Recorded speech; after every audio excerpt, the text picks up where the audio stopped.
En los aproximadamente 10.000 años transcurridos desde que los seres humanos se civilizaron, prácticamente todas las culturas del mundo han hecho referencia a monstruos sobrenaturales en sus cuentos populares, y algunos de estos monstruos toman la forma de reptiles escamosos, alados y que escupen fuego. Los dragones, como se les conoce en Occidente, generalmente se representan como enormes, peligrosos y ferozmente antisociales, y casi siempre terminan siendo asesinados por el proverbial caballero de brillante armadura al final de una búsqueda agotadora. Antes de explorar el vínculo entre dragones y dinosaurios, es importante establecer exactamente qué es un dragón. La palabra dragón proviene del griego drán, que significa serpiente o serpiente de agua y, de hecho, los primeros dragones mitológicos se parecen más a las serpientes que a los dinosaurios o los pterosaurios, reptiles voladores. También es importante reconocer que los dragones no son exclusivos de la tradición occidental. Estos monstruos aparecen en gran medida en la mitología asiática, donde reciben el nombre chino de Lon. ¿Qué inspiró el mito del dragón? Identificar la fuente precisa del mito del dragón para cualquier cultura en particular es una tarea casi imposible. Después de todo, hace unos 5.000 años no estábamos para escuchar conversaciones o cuentos populares transmitidos de generación en generación. Dicho esto, hay tres posibilidades probables. Los dragones eran una mezcla de los depredadores más aterradores del momento. Hasta hace solo unos cientos de años, la vida humana era desagradable, brutal y corta, y muchos adultos y niños encontraron su fin entre los dientes y garras de la salvaje vida silvestre.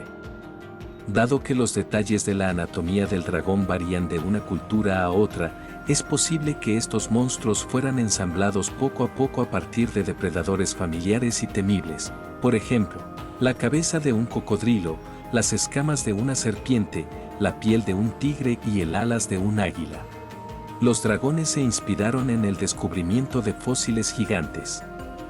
Las civilizaciones antiguas podrían haber tropezado fácilmente con huesos de dinosaurios extintos hace mucho tiempo o con la megafauna de mamíferos de la era cenozoica.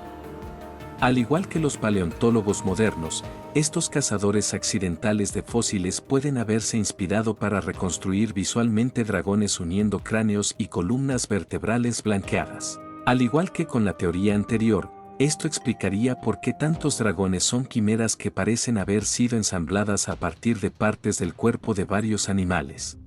Los dragones se basaron libremente en mamíferos y reptiles recientemente extintos. Esta es la más inestable, pero la más romántica, de todas las teorías sobre dragones.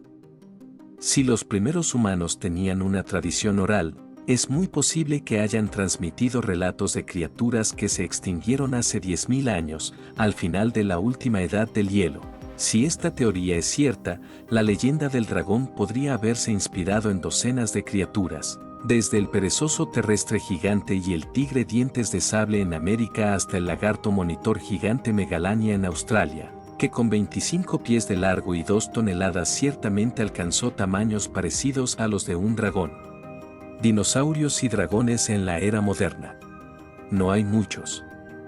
Seamos honestos, ningún. Paleontólogos que crean que la leyenda del dragón fue inventada por seres humanos antiguos que vislumbraron un dinosaurio vivo que respiraba y transmitieron la historia a través de incontables generaciones. Sin embargo, eso no ha impedido que los científicos se diviertan un poco con el mito del dragón, lo que explica nombres recientes de dinosaurios como Dracorex y Dracopelta y, más al este, Dilong y Wanlong, que incorporan la raíz long correspondiente a la palabra china continuar. Puede que los dragones nunca hayan existido, pero aún pueden resucitar, al menos en parte, en forma de dinosaurio.